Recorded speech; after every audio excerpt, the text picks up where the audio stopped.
मित्रों, जैसा आपको सबको जानकारी है कि जन संवाद का ये मेरा कार्यक्रम आज चौथा जिला जो सिरसा का शुरू किया था, 3 विधानसभाएं कवर की हैं, जिसमें कालांवाली, डबवाली और आज रानिया।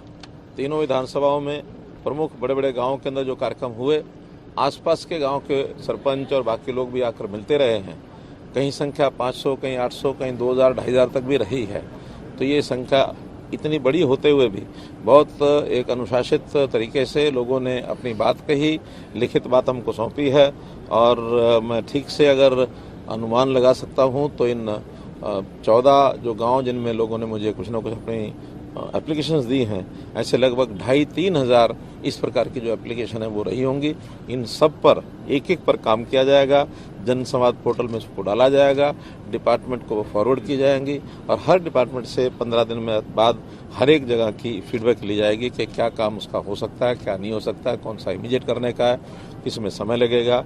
सब काम चाहे विकास के हैं, चाहे कोई स्कूल के अपग्रेडेशन के हैं, अथवा कोई नौकरी से जुड़े विषय हैं, कोई पुलिस से जुड़े विषय हैं, सब प्रकार के विषयों की फीडबैक ले करके और संबंधित जो कंप्लेनेंट है उस समय पर अवगत कराया जाएगा ताकि वो संतुष्ट हो सके। सर, आज की बड़ी शिकायतें और मांगे आपके पास आई है और कितनों का समाधान हो चुका है? मैंने बताया ना कि अब अनुमान ही है, क्योंकि सारी तो एकदम हिसाब लगाना मुश्किल है, वो चंडीगढ़ जाके लगाया, लेकिन 3000 के आसपास ऐसी एप्लीकेशन आई होंगी।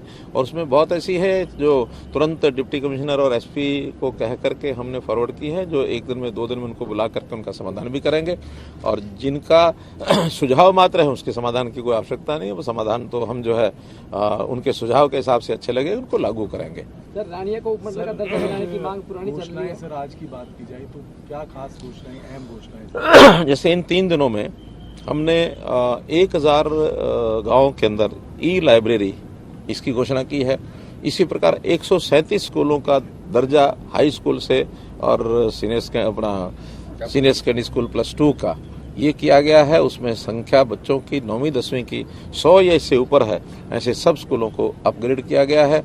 इसी प्रकार फिरनी की मैंने जो पहले घोषणा की थी कि जितने महाग्राम हैं उनकी सबकी फिरनी ये भी तुरंत बनाई जाएगी। तो ऐसे मोटी मोटी जो घोषणाएं हैं, खास करके डबवाली जिला, इसको पुलिस जिला इस नाते से घोषणा की गई है ताकि यहाँ जो बढ़ता हुआ नशा है और खास करके जो बॉर्डर से स्मगलिंग होकर के आता है, चाहे वो पंजाब साइड से चाहे फिर राजस्थान साइड से, उसके ऊपर चेक किया जा सके। विशेष तौर पर इस जिले की आवश्यकता इसलिए पड़ी है, वो भी एक नई चीज़ हमने घोषणा की है। कुछ बसें हैं जहाँ जहाँ के रूट्स लोगों ने बताया कि कोविड के कारण से बंद थे, तो ऐसे 5 रूट्स पर नई बसें दोबारा तुरंत से चला दी गई हैं। कई जगह पर खेल का सामान बच्चों ने मांगा है वो उनको दिया गया है।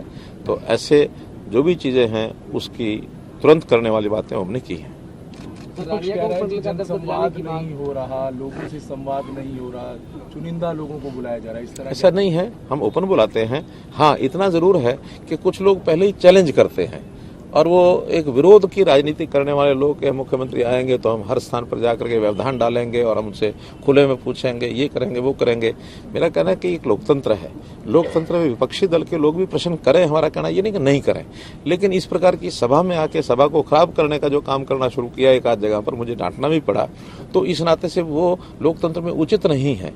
ये कल्पना करें कि कल को सभा मानो किसी और की होगी वहाँ और वहाँ कोई डिस्टर्ब करेगा तो उनको कितना बुरा लगेगा। हाँ, बातचीत करनी है, प्रश्न करने हैं तो मीडिया के माध्यम से करें, आप लोग सबसे बात करते ही हैं, हम इसका उत्तर भी देते हैं।